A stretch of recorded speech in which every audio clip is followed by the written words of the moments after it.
জাতীয় নাগরিক party NCP মুখ্য সমন্বয়ক নাসিরুদ্দিন পাটোয়ারীর বিরুদ্ধে মামলা করায় রমনা থানা বিএনপির সভাপতি আশরাফুল ইসলামকে শোকজ করেছে বিএনপি। রবিবার ৮ মার্চ বিএনপির সিনিয়র যুগ্ম মহাসচিব অ্যাডভোকেট রুহুল কবির রিজভী স্বাক্ষরিত এক নোটিশে এ শোকজ করা হয়। নোটিশে বলা হয়, রবিবার সকালে আপনি আশরাফুল ইসলাম দলের অনুমতি ব্যতি রেখে স্বপ্রণোদিত হয়ে এনসিপির মুখ্য সমন্বয়ক নাসিরুদ্দিন পাটোয়ারীর বিরুদ্ধে একটি মামলা দায়ের করে দলের সাংগঠনিক শৃঙ্খলা ভঙ্গ করেছেন।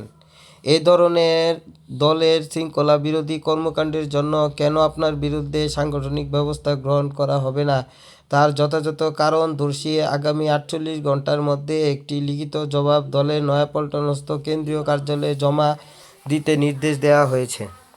এর আগে রবিবার সকালে বিএনপির স্থায়ী কমিটির সদস্য মির্জা আব্বাসকে অপরাধমূলক ভয়ভীতি দেখানো এবং মানহানিকর অভিযোগ এনে ঢাকার একটি আদালতে নাসিরুদ্দিন পাটোয়ারীর বিরুদ্ধে বাদী হয়ে মামলা দায়ের করেন রমনা থানা বিএনপির সভাপতি আশরাফুল ইসলাম।